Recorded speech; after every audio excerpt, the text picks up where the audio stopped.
ओम नमो भगवते वासुदेवाय। जय श्री कृष्ण। राधे राधे। आज हम करने जा रहे हैं वैशाख मास महात्म्य कथा अध्याय 6। नारद जी बोले, हे राजन, वैशाख महीने में मार्ग चलने से व्याकुल और प्यासे मनुष्यों को जो जल दान नहीं करते वे पक्षी की योनि पाते हैं। उदाहरण के लिए हम ब्राह्मण और घर की छिपकली का प्राचीन इतिहास कहते हैं। ये परम अद्भुत संवाद है। प्राचीन काल में इक्ष्वाकु के वंश में हेमांग नामक एक राजा हुआ। वह ब्राह्मणों का भक्त, अनिंदक, जित शत्रु और जितेंद्रिय था। पृथ्वी में जितने बालू के कण, समुद्र में जितने जल के बिंदु हैं और आकाश में जितने तारागण हैं, उतनी ही गो उस राजा ने दान की। उसने बहुत से यज्ञ किए।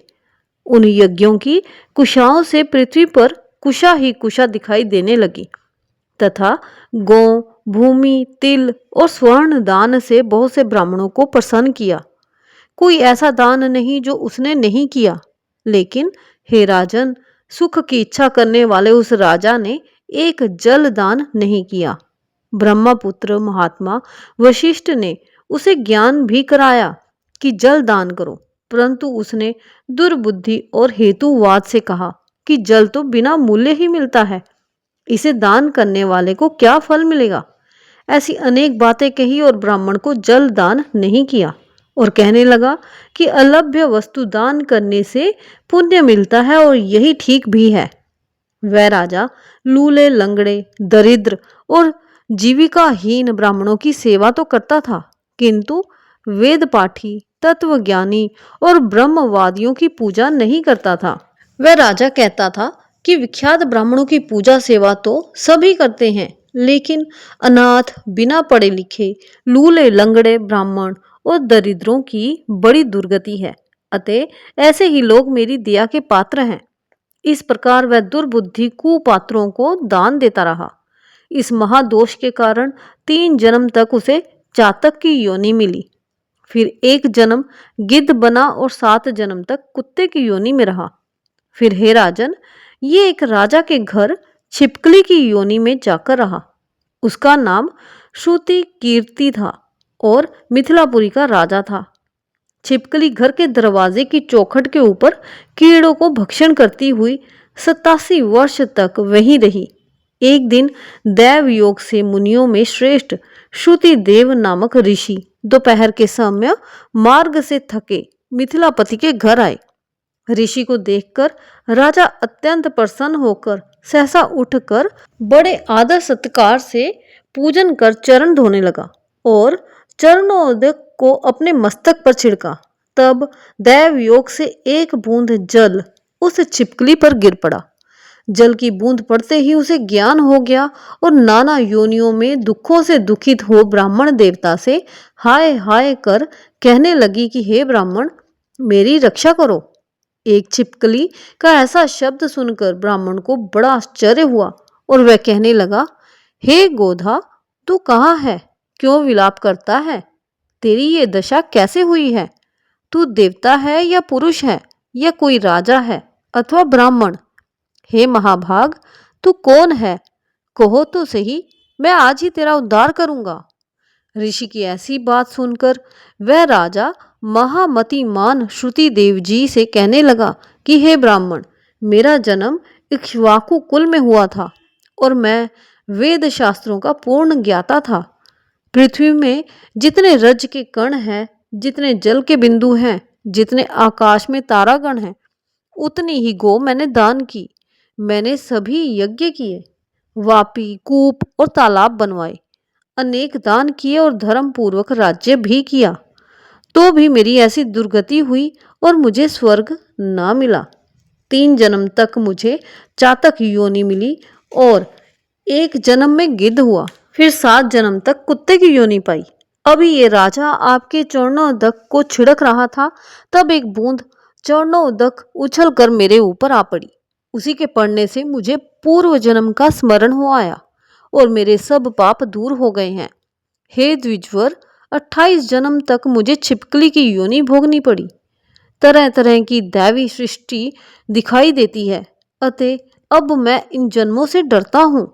हे द्विज, मेरी ये दशा कैसे हुई है, ये विस्तार से कहिए।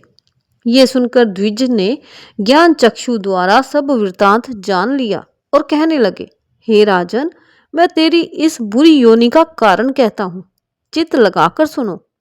तूने माधव भगवान के प्यारे वैशाख मास में जल दान नहीं किया। तूने जल को सुलभ समझकर ये निश्चय कर लिया कि ये बिना मूल्य का है, अतः मार्ग में चलने वाले और धूप से पीड़ित ब्राह्मणों को जल दान नहीं किया। साथ ही पात्रों को छोड़ कुपात्रों को दान किया। जलती हुई अग्नि को छोड़ क्या कोई राख में भी हवन करता है? प्राय बताए हुए सुगंध आदि से युक्त कांटेदार वृक्षों का कोई भी पूजन नहीं करता। सब वृक्षों में पीपल की ही पूजा होती है। तुलसी को छोड़कर कटेरी का पूजन क्यों नहीं करते? पूज्यता के विषय में अनाथ की आवश्यकता नहीं है। लूले लंगड़े केवल दया के पात्र हैं, पूज्य नहीं। तपस्वी, ज्ञानी, वेद आदि शास्त्रों के ज्ञाता ये विष्णु भगवान के स्वरूप हैं, अतः वे सदा पूज्य हैं। इनमें भी ज्ञानी ब्राह्मण सदैव ही विष्णु भगवान को अत्यंत प्यारे हैं।